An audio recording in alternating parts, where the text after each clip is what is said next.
¿Cómo estáis? Bueno, de aquella manera, ¿no? Vaya. Bien fresquitos. Bueno, pues en primer lugar daros un caluroso saludo de la iglesia en Águilas, también una iglesia fresquita, ¿eh? Estuvimos el domingo pasado predicando allí con los hermanos, así que fue un tiempo de mucha bendición y de ver también pues, una iglesia que comienza a empujar adelante. Estuvimos con Pablo Casal y Anaís, que habían estado en esta iglesia predicando ya hace pues un año o dos o más, ya no me acuerdo. Pero bueno, pudo ser un buen tiempo y nos mandan pues, el abrazo y el saludo de los hermanos allí. Muy bien.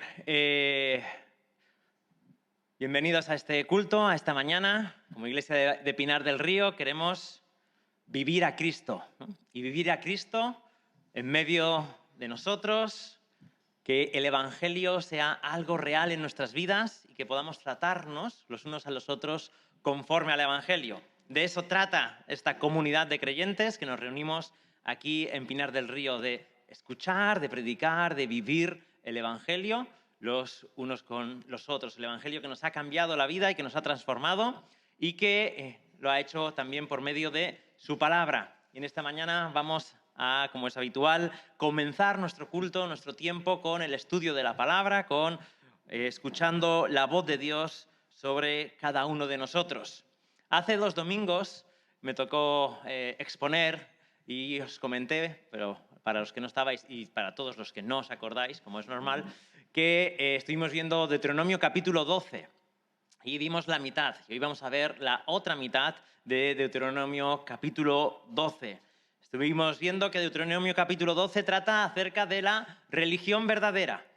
¿Qué es? ¿En qué consiste? ¿Cuál es la religión verdadera que el pueblo de Israel tiene que vivir como pueblo de Dios, distinto a todo lo que hay alrededor?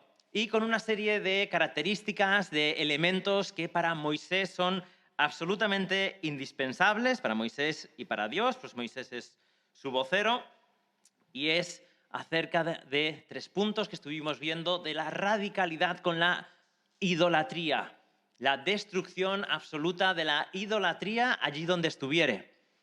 Porque pertenecemos a un solo Dios, dice Moisés, y por lo tanto no pueden haber otros dioses alrededor, no se les puede adorar, no pueden estar sus nombres, todo lo que sean imágenes o cualquier cosa, todo lo que recuerde o todo lo que tiente a las personas a confiar en otro que no sea el Dios de Israel, tiene que ser destruido, tiene que ser eliminado. La segunda característica que estábamos viendo de la religión verdadera, una religión que se produce, que se vive en comunidad, es una religión que busca a Dios y le obedece en todo aquello que demanda. Hay una necesidad constante del pueblo de Dios de buscar a Dios. Y para eso había por lo menos 3 veces al año instituidos para que el pueblo de Dios subiese en las festividades a el lugar que Dios iba a escoger para que toda Israel conjuntamente viviese como pueblo, celebrase como pueblo la salvación, la redención que únicamente está en el Dios de Israel. Y por último, la tercera característica que estábamos viendo es que la religión verdadera, la religión que debe vivir el pueblo de Israel es una religión que es alegre, que hay alegría y que se realiza, se vive en la presencia de Dios, es decir, en la comunión con Dios. Así que estas eran las 3 características que estábamos viendo acerca de la religión verdadera en la comunidad. Y es esta la expresión que nosotros vivimos y tenemos como comunidad, un rechazo absoluto de la idolatría, una búsqueda constante del Dios vivo y viviente. Estamos aquí porque Dios está vivo, nos reunimos en comunidad porque Dios habla a través de su palabra, porque es un Dios vivo, que ha hecho la boca del hombre y que por lo tanto no tiene ningún problema en comunicarse con el ser humano. Y es por eso que venimos juntos, como pueblo suyo, como redimidos por Él, a escucharle, a un Dios que habla y habla de manera profunda. Un Dios que si está aquí, en medio de nosotros, no nos puede dejar indiferentes. Y si nos deja indiferentes, tenemos un problema. O Dios no está, o nosotros tenemos un problema con Dios. Dios no deja indiferente a nadie. Y cuando estamos en comunidad, Cuando nos reunimos en su nombre, Cristo está en medio de nosotros. Y eso hace una diferencia absoluta. Y tiene que ser una vida comunitaria alegre, gozosa. Dios nos ha bendecido, Dios nos ama, Dios nos ha salvado. Tantas cosas por las cuales estar alegres delante de Dios y de disfrutar de su comunión. Ahora, esto eran de los versículos 1 hasta el versículo 14, donde Moisés se centraba en esta vida comunitaria, en esta expresión de la vida comunitaria como pueblo de Dios. Pero eso no es todo. La verdadera religión, dice Moisés, no solo se expresa de manera comunitaria, sino que se expresa en la familia, se expresa en el hogar, allí donde uno vive. Y eso es lo que encontramos principalmente en los versículos que van del 15 al 31 de Deuteronomio 12. La verdadera religión se vive en el hogar. Vamos a leer estos versículos, Deuteronomio capítulo 12, versículo 15. Dice, sin embargo, podrás matar y comer carne dentro de todas tus puertas, conforme a tu deseo, según la bendición que el Señor tu Dios te ha dado. El inmundo y el limpio podrán comerla, como si fuera de gacela o de ciervo. Solo que no comeréis la sangre, la derramaréis como agua sobre la tierra. No te es permitido comer dentro de tus ciudades el diezmo de tu grano, de tu mosto o de tu aceite, ni de los primogénitos de tus vacas o de tus ovejas, ni ninguna de las ofrendas votivas que prometas, ni tus ofrendas voluntarias, ni la ofrenda alzada de tu mano, sino que lo comerás en presencia del Señor tu Dios, en el lugar que el Señor tu Dios escoja, tú, tu hijo y tu hija, tu siervo y tu sierva, y el levita que vive dentro de tus puertas. Y te alegrarás en presencia del Señor tu Dios de toda la obra de tus manos. Cuídate de no desamparar al levita mientras vivas en tu tierra. Cuando el Señor tu Dios haya extendido tus fronteras como te ha prometido, y tú digas, comeré carne, porque deseas comer carne, entonces podrás comer carne toda la que desees. Si el lugar que el Señor tu Dios escoge para poner su nombre está muy lejos de ti, entonces podrás matar de tus vacas y de tus ovejas que el Señor te ha dado como te ha ordenado, y podrás comer dentro de tus ciudades todo lo que desees. Tal como se come la gacela y el ciervo, así lo podrás comer. El inmundo y el limpio podrán comer de ella. Solo cuídate de no comer la sangre, porque la sangre es la vida, y no comerás la vida con la carne. No la comerás, la derramarás como agua sobre la tierra. No la comerás para que te vaya bien a ti y a tus hijos después de ti, porque estarás haciendo lo que es justo delante del Señor. Solamente las cosas sagradas que tengas y tus ofrendas votivas las tomarás e irás al lugar que el Señor escoja. Y ofrecerás tus holocaustos, la carne y la sangre sobre el altar del Señor tu Dios. Y la sangre de tus sacrificios será derramada sobre el altar del Señor tu Dios, y podrás comer la carne. Escucha con cuidado todas estas palabras que te mando, para que te vaya bien a ti y a tus hijos después de ti para siempre. Porque estarás haciendo lo que es bueno y justo delante del Señor tu Dios.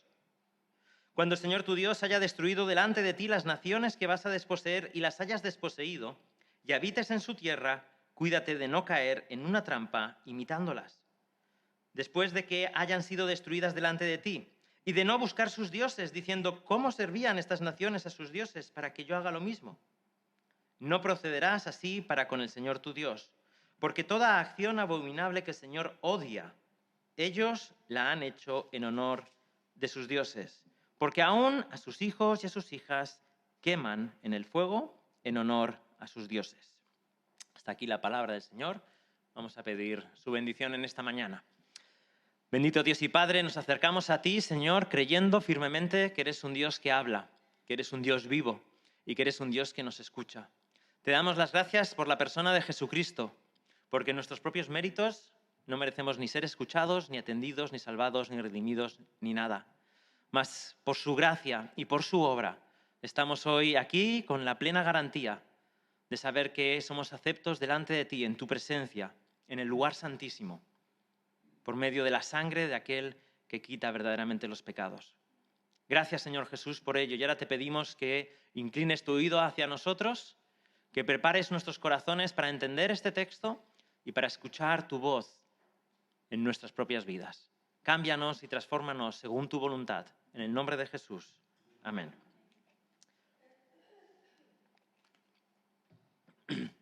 Muy bien, así que la adoración en familia. De repente Moisés empieza a hablar de una situación que se podría dar porque como iban a centralizar el culto, es decir, iban a escoger un lugar para que todas las personas adorasen a Dios, iba a suceder algo y es que las personas querrían comer carne. Las familias tenían deseos de comer carne y una de las problemáticas es que no podrían desplazarse un montón de kilómetros para hacer un sacrificio y volver. Es decir, estamos en tiempos en los que no estaba el AVE, que no había tren, no podías ir por la mañana a Madrid, comer allí en un restaurante y volver. Esto no lo podían hacer y, por lo tanto, se establece una situación que les permite pues, sacrificar vacas y corderos en sus ciudades, seguramente con la ayuda de los levitas que habían en cada ciudad. Pero es interesante que habla del deseo de comer carne. ¿Y os acordáis? Hacemos un poco de memoria qué es lo que había pasado con el deseo de comer carne al pueblo de Israel cuando andaba en el desierto. Pues en 2 ocasiones se nos narra que el deseo de comer carne al pueblo de Dios hizo que murmurasen contra Dios y que rechazasen al Dios vivo. En Éxodo capítulo 16, justo cuando salen, después de haber hecho una celebración enorme, cantando a Dios por la victoria que había hecho sobre Egipto al liberarlos, entonces encontramos que desean comer carne y murmuran contra Dios. En esa ocasión, a pesar de que pecan, en esa ocasión Dios no les envía una plaga. Sin embargo, después de haber pasado por el Sinaí, después de haber tenido el encuentro con Dios, repiten en Números capítulo 11 la queja y la murmuración porque estaban siempre comiendo maná, este maná que tú nos envías. Y en ese momento sí que Dios se enfada y les hace comer carne durante 40 días seguidos, dice hasta que te salga por las narices, hasta que la aborrezcas. Y encima, si eso fuera poco, les envía una plaga, porque en su queja habían rechazado a Dios y habían dicho, queremos volver a Egipto, queremos que contigo solo nos va mal, eres un Dios horrible, eres un Dios terrible, es mucho mejor estar con los dioses destruidos de Egipto que contigo. Un rechazo absoluto a Dios y Dios los castiga. Sin embargo, ahora encontramos algo que nos puede llamar la atención. Y es que dice, cuando quieras comer carne, conforme a tu deseo. Así que no hay ningún problema con desear comer carne. No lo restringe. El problema no es desear comer carne. El problema no es el deseo de algo. El problema es querer hacerlo en contra de Dios, rechazando a Dios o fuera del diseño que Dios ha establecido para todas las cosas. En primer lugar, Dios es comprensible con la situación de cada familia. Y este texto es algo de lo que Dios a través de Moisés les está enseñando.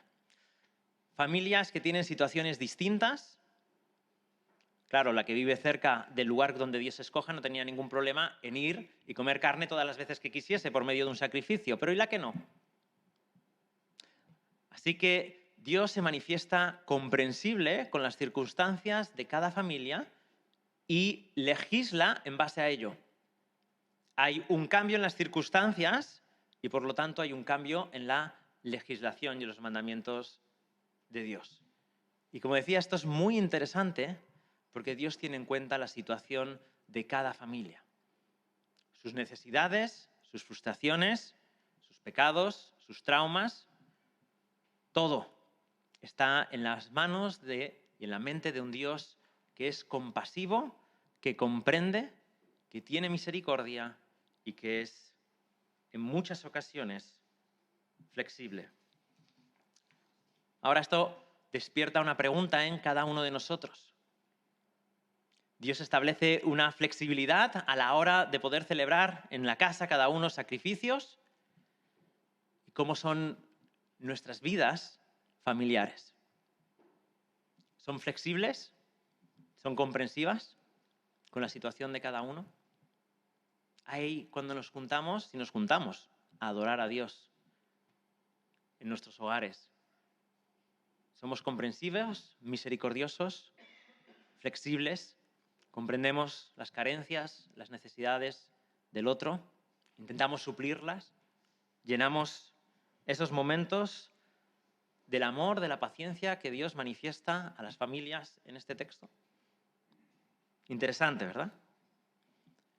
Un Dios paciente, un Dios comprensivo con la situación de cada familia. Pero hay más. Un tema, como decíamos, tan importante como el deseo. Vemos en este texto que no hay ninguna condena al deseo. Ninguna. No hay ningún problema con que las personas deseen cosas. ¿Por qué? Porque Dios ha establecido los deseos. Dios es el diseñador, el creador del ser humano y por lo tanto Él conoce los deseos que podemos tener. No es malo desear comer carne. No es malo desear comer pescado, ni empanada, ni paella, ni ninguna de estas cosas. El deseo de comer, el apetito por la comida, no es malo. El problema es cuando ese apetito te controla y vives lo que llaman hoy en día un desorden alimenticio, porque eres esclavo de tu deseo. Y no paras de comer, o comes a deshoras, o dejas de comer, y no comes lo que debieras. Eso es un problema, pero no es un problema el deseo de comer. Es importante notar en este texto que el deseo va unido a la bendición. Versículo 15. Dice, podrás matar y comer carne dentro de todas tus puertas conforme a tu deseo, según la bendición que el Señor tu Dios te haya dado. Así que tú podrás, le está diciendo a las familias, satisfacer todo el deseo de comer carne cuando quieras, pero en función de la bendición que yo te dé. Así que si te bendigo mucho tendrás más posibilidad, si te bendigo poco y pongo límites tendrás menos posibilidad. Pero según la bendición vas a poder satisfacer. Así que en el deseo Dios establece un marco para su uso. ¿Y cuál es su uso? Les está diciendo la bendición suya. Tremendo, ¿no? No solo el deseo no es malo, sino que Dios bendice para que podamos satisfacer el deseo, según la bendición que Dios haya dado a cada uno.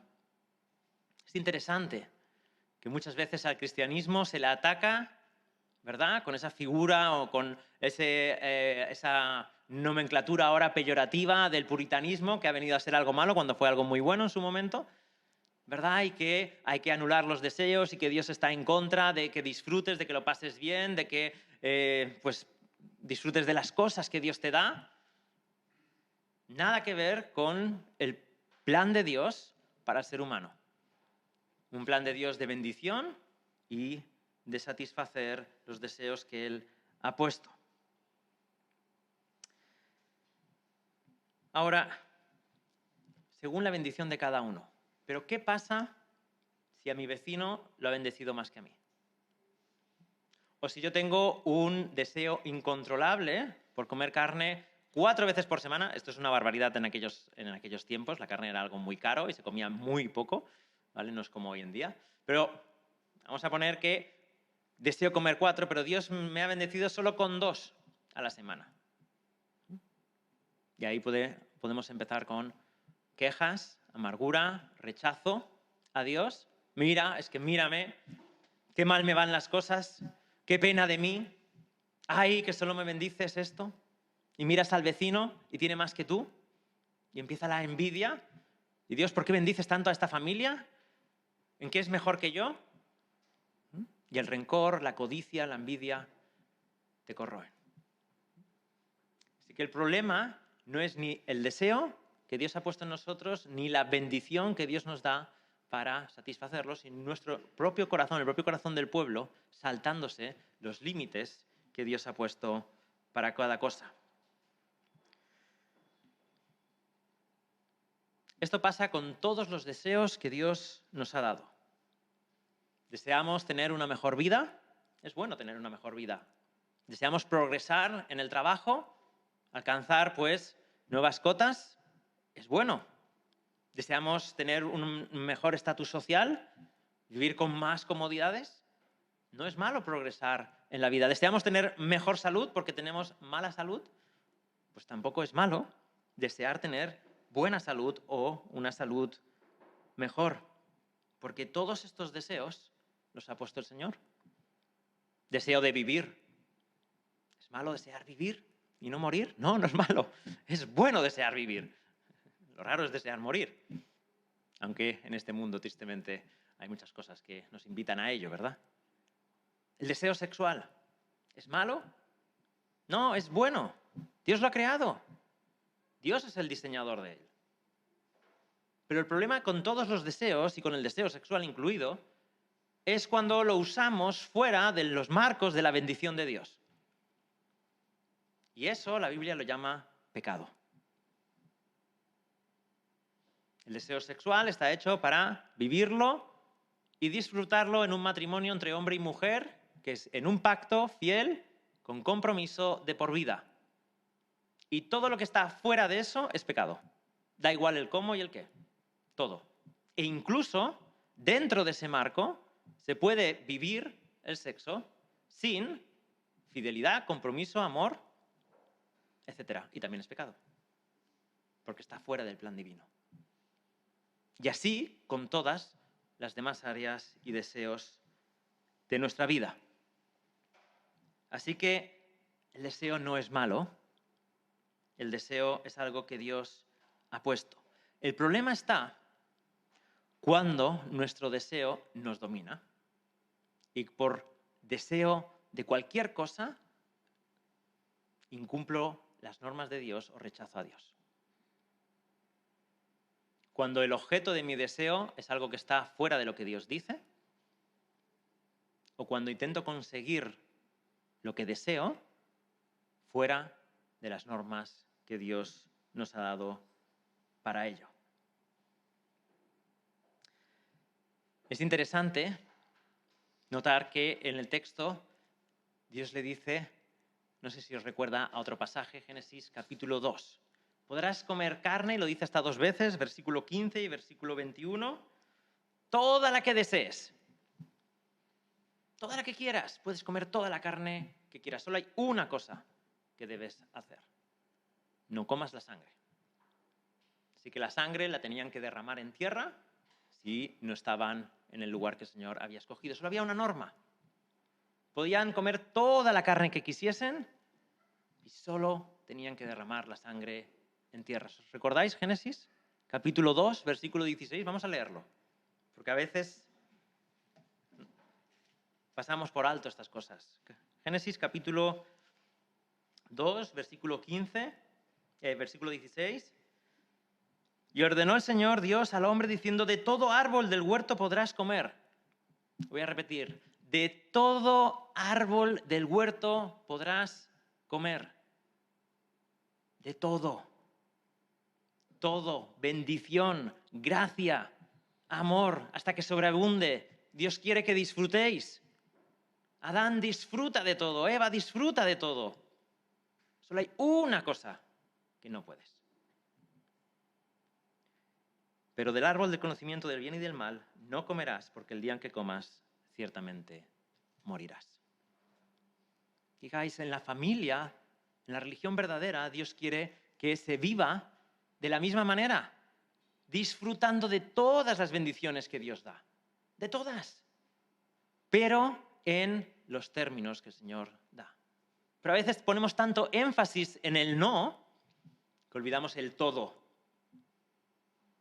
Disfruta de todo lo que Dios te da, según la bendición que Dios te da, con gratitud, con alegría, con gozo, porque Dios es bueno, porque Dios bendice, porque Dios ama. porque Dios quiere que te goces y te alegres en Él. Solo que mira que lo hagas conforme a lo que Dios ha demandado. La sangre tenía que ser vertida en tierra porque en la sangre estaba la vida simbolizada. Y la vida, versículo, después más adelante, dice versículo 27, y ofrecerás tus holocaustos, la carne y la sangre, sobre el altar del Señor tu Dios, y la sangre de tus sacrificios será derramada sobre el altar del Señor tu Dios. La sangre, la vida tenía que estar en el altar del sacrificio. Y por eso no podía ser comida, porque era la vida derramada en el altar del sacrificio. ¿Y a qué nos suena, verdad? La vida de Cristo derramada en el altar del sacrificio. Su sangre derramada por todos nosotros, trayendo vida, perdón y expiación. Y ese simbolismo es el que quiere que comprendan y que mantengan constantemente. La vida está en la sangre y la sangre hace expiación por el pecado en el altar del sacrificio. Y hoy, unos 3000 años después, podemos disfrutar de esta verdad sabiendo y mirando a Cristo, que ha sido derramado por cada uno de nosotros, su sangre, su vida, en expiación por nuestros pecados. Un Dios de bendición, un Dios de gozo que debe ser vivido de esta manera también en la familia, en el hogar. ¿Es esta la religión que estamos transmitiendo en nuestra casa? Mirar, Dios es bueno, mirar, Dios es maravilloso, en Dios hay alegría, en Dios hay gozo, hay normas, por supuesto, hay obediencia absoluta, pero eso es vida para la familia. Y cuando el hogar es así, y cuando en el hogar se intenta vivir así, eso luego se refleja en la comunidad, en la vida de adoración comunitaria. Un Dios que es un Dios que no está en contra del ser humano, que no está en contra de sus deseos, sino que lo ama, lo ha diseñado y quiere que vivan conforme a ellos. Ahora nosotros vivimos con un montón de traumas, de situaciones que nos generan miedo, temor, miedo o desespero por la aceptación de los demás, deseos de ser amados, de ser aceptados, de ser escuchados. Y cuando estas cosas no las vivimos en Cristo Jesús, entonces somos capaces de todo, de intentar satisfacer nuestros deseos fuera de Dios. Y nos peleamos, hacemos guerra entre nosotros, como dice Santiago, envidias, nos volvemos egoístas, absolutamente víctimas de todo, quejosos, o intentamos por la fuerza aparentar y ocupar puestos que no nos merecen y llenar la conversación con mi yo, con lo que yo tengo que decir sin escuchar a los demás. Porque todos nuestros deseos, cuando no son satisfechos en Cristo, salen por algún lado. Y a veces es muy fácil, ¿verdad?, verlo en los niños. Los niños desean jugar todo el tiempo. Y los padres estamos para decirles, no, también hay que estudiar, ¿verdad? También hay que hacer otras cosas, leer la Biblia, orar, estudiar. No solo hay que jugar, porque ellos quieren satisfacer su deseo constante. Y está bien jugar. Pero en los adultos ya es más difícil, ¿verdad? Nos hemos vuelto más capaces, más sofisticados para engañar, ¿no? Para poner nuestras máscaras unos con otros y no sabemos muy bien el otro qué está deseando, por qué estás haciendo las cosas.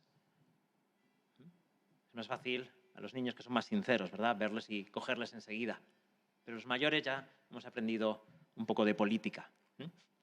Y entonces es más difícil. Pero lo importante es que hemos de ir a Dios para que Dios transforme nuestros deseos, renueve nuestras vidas, nos ayude a ver la bendición que Dios permanentemente nos está dando de manera constante para satisfacer todo aquello que quiere. Y todos aquellos deseos que no pueden ser satisfechos por distintas causas, Cristo es suficiente para vivir sin esos deseos. No todo el mundo va a poder hacer las mismas cosas. Hay situaciones en la vida que nos afectan. No todo el mundo puede ser rico, no todo el mundo se va a casar, no todo el mundo va a tener una salud de hierro. Pero cuando nos falten estas cosas, Cristo es suficiente para darnos una vida de gozo y satisfacción en Él. Y si no lo estamos viviendo, no estamos comprendiendo el Evangelio. O al menos no estamos haciendo uso de todos los recursos espirituales que Dios nos ofrece en Cristo Jesús para amarle y servirle.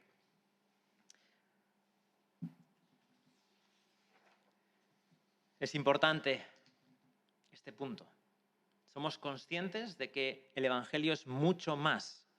Afecta a toda la vida, no solo al momento en que nos convertimos. Que el Espíritu Santo es capaz de arreglar todas nuestras deficiencias, de capacitarnos para vivir en aquello que nosotros somos incapaces. El fruto del Espíritu es amor, gozo, paz, paciencia, bondad, ¿verdad? Etcétera. ¿Tienes amor o tienes rencor? ¿Tienes gozo o tienes amargura? ¿Tienes paz o tienes conflicto en tu interior y en tu exterior? La vida en el Espíritu, la vida en Cristo, es capaz de satisfacer, de sanar, de restaurar. Y ese es el Evangelio, hermanos, que predicamos. El de un Cristo victorioso y de el Espíritu Santo que vive en medio de nosotros. Y esta es la vida familiar. Una vida que no niega los deseos, una vida que vive en la bendición de Dios, una vida que vive en las normas de Dios y que todo lo hace para la gloria de Dios. Ahora, 2 puntos más. La verdadera religión familiar se hace según las normas de Dios. Así que hay bendición, vais a poder comer y disfrutar y pasarlo bien. Es parte de lo que Dios quiere para vosotros. Pero ya hemos dicho que los sacrificios se van a hacer con la sangre vertida en el suelo y, versículo 17, no te es permitido comer dentro de tus ciudades el diezmo de tu grano, todas las ofrendas. Toda una serie de ofrendas normativas tenían que ser llevadas a el punto que iba a escoger. Sabemos ahora que es Jerusalén, pero estuvo un tiempo aún sin saber dónde iba a construirse el templo. Así que el lugar que él escogiese, todas esas ofrendas tenían que ser llevadas allí. ¿Y por qué? ¿Cuál es el motivo de esto? El motivo de esto es que la vida familiar nunca sustituye la vida comunitaria, sino que son 2 vasos comunicantes. La vida familiar se expresa en la vida comunitaria. Y si estás solo, piensa que la vida familiar también se vive en la iglesia. Porque en Cristo Jesús somos tu familia. Así que mira a tu alrededor y esa es la familia que Dios te ha dado. Tus hermanas, tus hermanos, tus padres, tus hijos. Somos la familia de Dios, ¿verdad? Y vivamos una vida religiosa, una vida de piedad, si la palabra religión no nos gusta. Una vida de cara a Dios con todas estas características. De alegría, de gozo, de amor. La adoración familiar no sustituye la adoración comunitaria. No es que como ya adoro a mi familia no me hace falta ir a la iglesia. No me hace falta preocuparme por mis hermanos, amar a mis hermanos, ¿no? Porque ya tengo mi familia, ya tengo mi casa. No, una no sustituye a la otra, ni a la inversa. Por ir los domingos a la iglesia no significa que no debamos tener vida religiosa en la familia. La libertad no es libertinaje.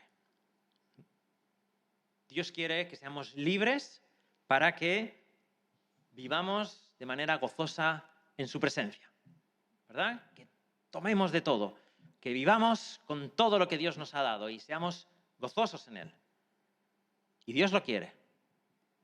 Pero la libertad no es libertinaje. Solo se puede ser libre en la obediencia a Dios. Solo hay verdadera libertad ahí. Todo lo demás es esclavitud. ¿Y cómo estamos viviendo esa vida familiar?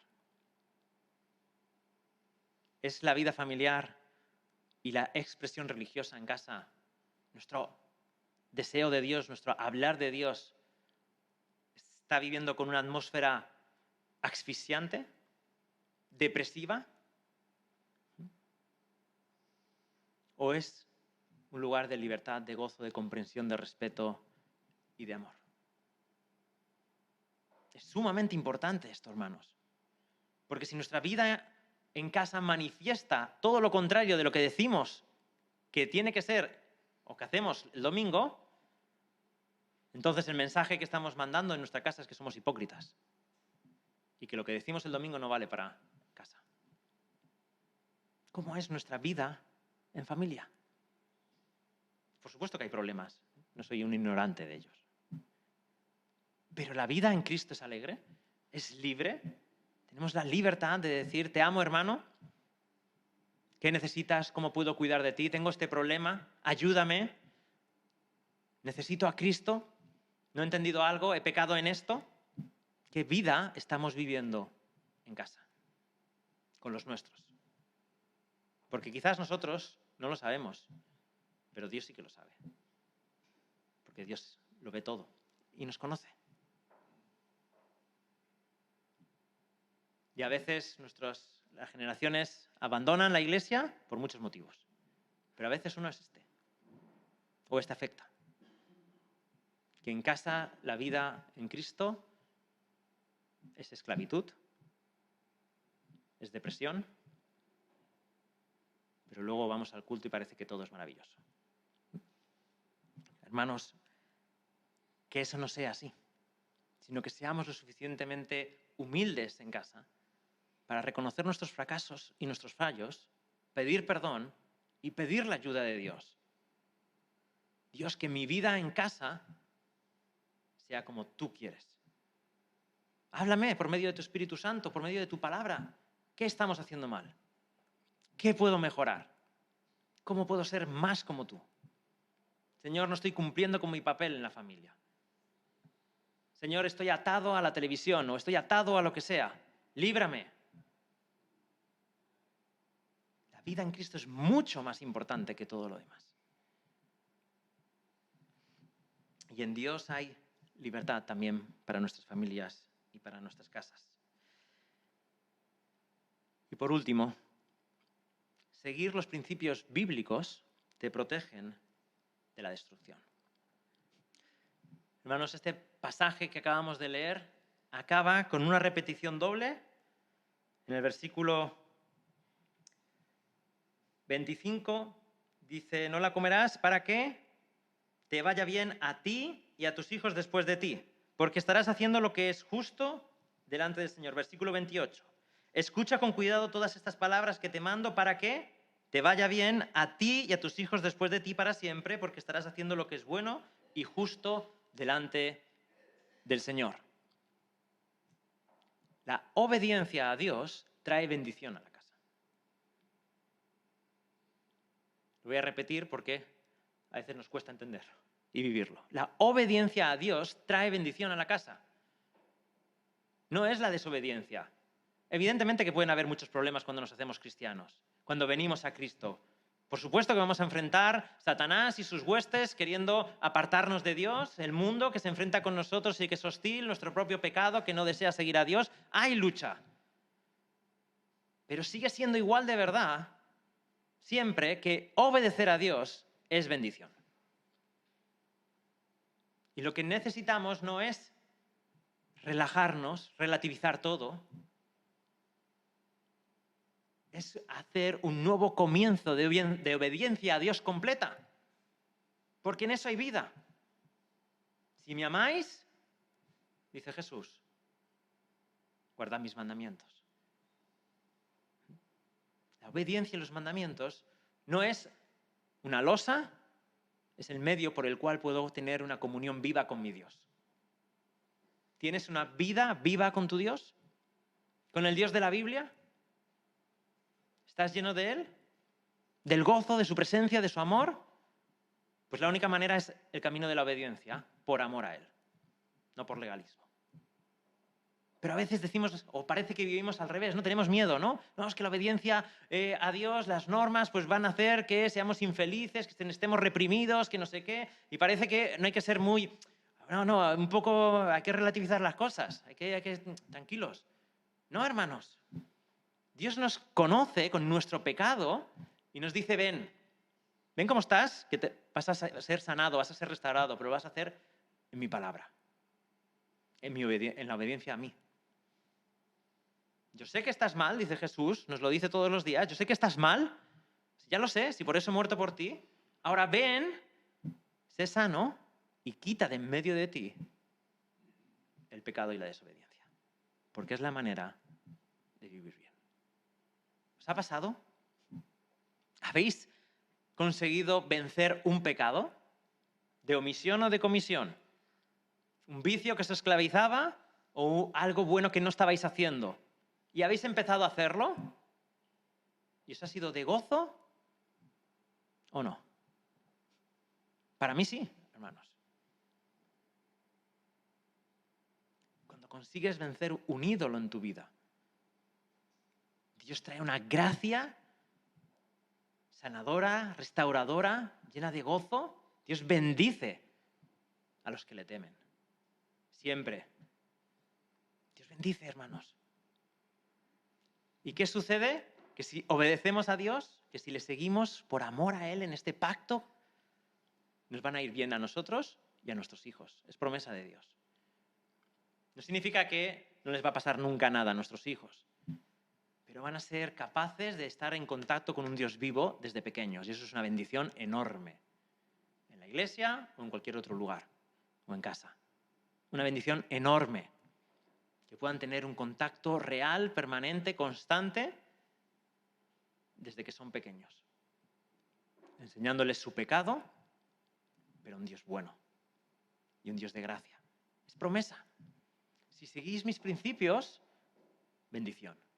Ahora, ¿qué sucede si no seguís mis principios? Dice, versículo 29. Cuando el Señor tu Dios haya destruido delante de ti las naciones que vas a desposeer y las hayas desposeído y habites en su tierra, cuídate de no caer en su trampa imitándolas después que hayan sido destruidas delante de ti. Y no buscar sus dioses diciendo cómo servían estas naciones a sus dioses para que yo haga lo mismo. No procederás así para con el Señor tu Dios, porque toda acción abominable que el Señor odia, ellos lo han hecho en honor de sus dioses. Fijaos lo que les pasa a los hijos cuando no siguen los padres y las familias a Dios. Porque aún a sus hijos y a sus hijas queman en el fuego en honor a sus dioses. Seguir los principios de Dios trae vida y seguir los del mundo trae muerte. Es así de sencillo. Y qué difícil es seguir a Jesús, ¿verdad? Pero si establecemos los principios del mundo, entonces los que padecen muchas veces y tristemente son los niños. Como por ejemplo el aborto. Niños que no nacen. ¿Por qué? Por causa de las razones que sean de los padres. Y normalmente no son razones en Dios ni por amor. O niños que se entregan a todo tipo de ideologías porque en los colegios se les enseña barbaridades. A no respetar sus cuerpos, a tomar medicamentos que después los dañarán de por vida. El mundo y el mundo occidental, Europa, lejos de Dios, solo va a producir muerte. Y está produciendo muerte. Pero los principios bíblicos en Cristo producen vida, aun y cuando tengamos que dar nuestra vida por causa de Cristo. Pero va a ser la vida auténtica y verdadera que única y exclusivamente hay en Dios. Esta sociedad produce depresión en niños, falta de visión, tasas altísimas de suicidios. Creo, si no recuerdo mal, que es la segunda causa de muerte en jóvenes. Solo el cáncer lo supera. Suicidio. Y esto es lo que produce esta sociedad y estas ideologías, esta visión del mundo que hay. No lo produce el amor de Dios al ser humano. Seguir a Dios trae bendición, trae paz, trae gozo, trae justicia, y eso va a afectar a las generaciones que vienen. Así que la verdadera religión se vive en familia, disfrutando de la libertad, de la gracia, del gozo, de la comprensión, del perdón, del sacrificio que Cristo hizo por nosotros en la cruz del Calvario, recordando constantemente que sin Él no somos nada, pero que con Él lo tenemos todo. Y esa vida familiar, esa vida de hogar, aunque estemos solos, esa vida con Cristo trae bendición a todos los que están a nuestro alrededor. Así que la verdadera religión se vive en casa de la misma manera que se debe vivir en la iglesia. Se vive en las tiendas, igual que tienen que vivir en el templo, con gozo, con alegría, con búsqueda del Señor, con rechazo de la idolatría, con la libertad que solo hay en Dios. Hermanos, que esta sea también nuestra experiencia. Y si no lo es, porque hay muchas cosas que todos tenemos que sanar y transformar en nuestras vidas, vayamos a Cristo. Cristo es la respuesta para todo y lo sigue siendo. No es la psicología, no es la antropología, no es la filosofía, no es la ciencia, no es ninguna de estas cosas, aunque estas cosas puedan ser útiles. Es Cristo. Y la única sanidad que hay para el problema del hombre, que es el pecado. Vamos a orar. Señor Jesús, te alabamos y te bendecimos y te damos las gracias, porque en ti hay vida y hay esperanza, Señor. Te pedimos perdón por cada vez, Señor, que pensamos que la vida cristiana solo se vive al orar o al leer la Biblia o al estar en la iglesia. Perdónanos cuando no estamos permitiendo que el Evangelio de la cruz afecte a todas las áreas de nuestra vida. Perdónanos cuando nuestros matrimonios no están sometidos a tu voluntad, a tu diseño. Perdónanos cuando nuestra relación con nuestros hijos no es una relación sana en Cristo. Señor, restaura nuestras vidas, restaura nuestras familias, protégenos de todos los ataques constantes que sufrimos simplemente por vivir en familia. Señor, que nuestra religión en casa, que nuestra vida espiritual en casa sea auténtica. Y te pedimos de nuevo perdón porque somos expertos en ser hipócritas. Señor, fallamos. Somos atrapados por nuestros deseos, por nuestra pereza, por nuestra angustia, por nuestra depresión, por nuestro enojo, por nuestra falta de interés, por tantas cosas, Señor, que somos esclavos de ellas. Pero venimos a ti en esta mañana pidiéndote que nos restaures, que nos liberes en el poder de Cristo, que nos sanes y que nos ayudes a ser auténticos en casa y hoy junto con nuestros hermanos. Gracias por todas las bendiciones que nos das, que no merecemos. Queremos disfrutar al máximo de la plenitud de tu espíritu, de tu presencia, de nuestros hermanos aquí presentes. Señor, llénanos de amor, los unos por los otros y por ti. En el nombre de Jesús.